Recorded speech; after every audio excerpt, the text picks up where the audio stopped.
24 روز از تحصن افغان‌ها در کنار دفتر سازمان ملل پایتخت ترکیه می‌گذرد و هنوز هیچ جواب و عکس‌العملی از طرف سازمان ملل صورت نگرفته.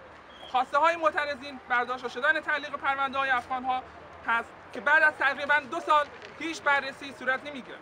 در این 2 سال هیچ ثبت نام جدیدی از طرف سازمان ملل انجام نشده و فقط به دیگر ارگان‌ها ارجاع داده میشن که آنها هم هیچ کاری انجام نمیدن.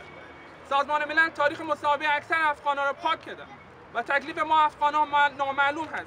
افغان‌ها می‌خواهند که دوباره مانند دیگر ملیت‌ها پرونده آنها نیز بررسی شده و پس از قبولی به کشورهای پناهنده پذیر فرستاده شود و همچنین تعداد زیادی از پرونده‌های افغان‌ها که قبولی سازمان را گرفتند به کشورهای پناهنده پذیر ارسال نشده و این خانواده‌ها حداقل بیش از 7 سال هستند که منتظر تعیین کشوری میباشند.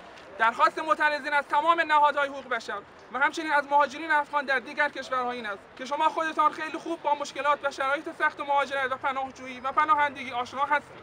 لطفاً هر نوع کمکی که میتوانید مثل اطلاع رسانی و دیگر کمک‌ها دریغ نکنید تا صدای مظلومیت و حق‌خواهی و دردمند ما افغان‌های پناهجو و پناهنده مقیم ترکیه به گوش مسئولین سازمان ملل که این تصمیم را گرفتند برسد تا که از این تصمیم اشتباه صرف نظر کرده و با ما افغان‌ها مانند دیگر انسان‌ها رفتار شود و بررسی پرونده‌ها از سر گرفته شود.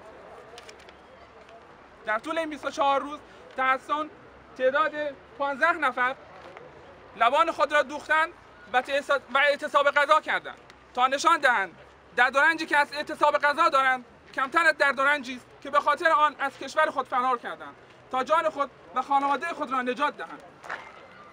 ما می‌دانیم که چشم و گوش تمام کشورها همیشه باز و شنوای درد دیگر انسان‌ها هست. از شما می‌خواهیم که به هر شکلی که می‌توانید صدای دردمند ما افغان‌ها را به گوش UNHCR و یا حداقل دولت کشور خود برسانید تا شاید عدالت برقرار شود.